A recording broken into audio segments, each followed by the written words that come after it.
പാലസ്തീനെ പിന്തുണച്ചാൽ അങ്ങ് മൂക്കിൽ കയറ്റി കളയുന്നുണ്ടെങ്കിൽ അങ്ങ് കളഞ്ഞേക്കെന്നും പറഞ്ഞ് തന്റെ പഠന വിസ ട്രംപിന്റെ മുഖത്തേക്ക് വലിച്ചെറിഞ്ഞ് ജന്മനാട്ടിലേക്ക് അന്തസ്സോടെ വന്നിരിക്കുകയാണ് ഇന്ത്യയിലെ വിദ്യാർത്ഥിനി രഞ്ജിനി ശ്രീനിവാസ്. പലസ്തീൻ ജനതയ്ക്കും ഹമാസിനും അനുകൂലമായ പ്രതിഷേധത്തിൽ പങ്കാളിയായി എന്ന പേരിൽ സ്റ്റുഡന്റ് വിസ റദ്ദാക്കിയ ഇന്ത്യൻ ഗവേഷക വിദ്യാർത്ഥിനി രഞ്ജിനി അമേരിക്കയിൽ നിന്നും സ്വയം നാടുകടന്നിരിക്കുന്നു. കൊളംബിയ സർവകലാശാലയിലെ അർബൻ പ്ലാനിംഗ് വിഭാഗത്തിലെ ഗവേഷക വിദ്യാർത്ഥിനി രഞ്ജിനി മറ്റൊന്നും ആലോചിക്കാതെ പുതുതായി നിലവിൽ വന്ന സ്വയം നാടുകടക്കൽ വഴിയാണ് അമേരിക്ക വിട്ട് ഇന്ത്യയിലെത്തിയത്. അനധികൃത കുടിയേറ്റക്കാരെ പുറത്താക്കുന്നതിനുള്ള നടപടികൾ കടുപ്പിച്ചതിന് പിന്നാലെ ഈ മാർച്ച് 10-നാണ് customs and border protection home app എന്ന പേരിൽ പുതിയ ആപ്പ് പുറത്തിറക്കിയത്. വിസ റദ്ദാക്കപ്പെടുന്നവർക്ക് സ്വയം നാടുകടത്താൻ സൗകര്യം നൽകുന്നതാണ് ഈ ആപ്പ്. നാടുകടത്തപ്പെടാൻ തയ്യാറാണെന്ന് ഈ ആപ്പ് വഴി അറിയിക്കുകയാണ് ചെയ്യേണ്ടത്. അതിന് നല്ല ആത്മബലം വേണം, തൻ്റെ ഇടം വേണം, നിലപാട് വേണം. അതാണ് രഞ്ജിനി ശ്രീനിവാസ് എന്ന വിദ്യാർത്ഥിനി കാണിച്ചിരിക്കുന്നത്.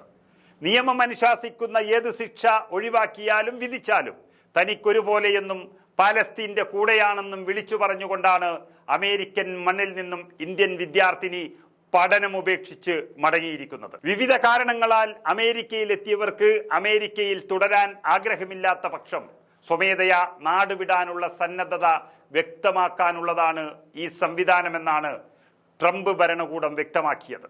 ഈ പുതിയ സംവിധാനം ഉപയോഗിക്കുന്നവർക്ക് അമേരിക്കയിലേക്ക് വീണ്ടും തിരികെ വരാനുള്ള അനുമതി ലഭിക്കും. നേരത്തെ നിലവിലിരുന്ന നാടുകടത്തൽ നിയമവ്യവസ്ഥ ഇങ്ങനെയായിരുന്നില്ല പറഞ്ഞത്. അവർക്ക് തിരികെ പോകാൻ കഴിയില്ല. പുറത്താക്കപ്പെടുന്നവർക്ക് പിന്നീട് ഒരിക്കലും അമേരിക്കയിലേക്ക് തിരിച്ചു വരാൻ കഴിയില്ലായിരുന്നു. F1 വിദ്യാർത്ഥി വിസയിലാണ് രഞ്ജിനി അമേരിക്കയിലെത്തിയത്.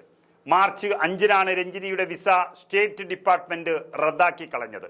പാലസ്തീൻ അനുകൂല പ്രതിഷേധങ്ങളിൽ രഞ്ജിനി പങ്കാളിയെന്ന് പറഞ്ഞുകൊണ്ടാണ് ആ വിസ റദ്ദാക്കിയത്.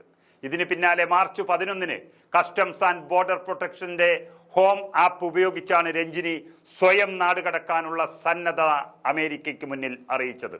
ഹോംലാൻഡ് സെക്യൂരിറ്റി സെക്രട്ടറിയായ ക്രിസ്റ്റി നോം ഈ ഗവേഷക വിദ്യാർത്ഥിയുടെ തീരുമാനത്തിൽ വളരെയധികം സംതൃപ്തി രേഖപ്പെടുത്തി കഴിഞ്ഞു.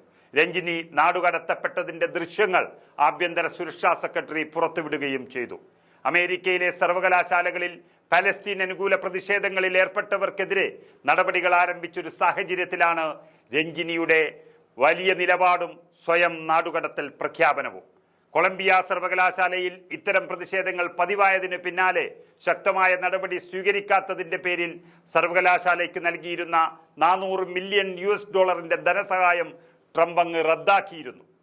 അങ്ങനെ പാവമൊരു രാജ്യത്തെ ഈ ലോകത്തിലെ തന്നെ വമ്പന്മാർ ചേർന്ന് ഇല്ലാതാക്കുമ്പോൾ അതിനെ അമേരിക്കയുടെ മണ്ണിൽ വെച്ച് തന്നെ എതിർത്ത് പഠനം വലിച്ചെറിഞ്ഞ് നാട്ടിലേക്ക് വന്ന രഞ്ജിനി ശ്രീനിവാസന്റെ നിലപാടിനാണ് ഒരു ബിഗ് സല്യൂട്ട് നൽകേണ്ടത്.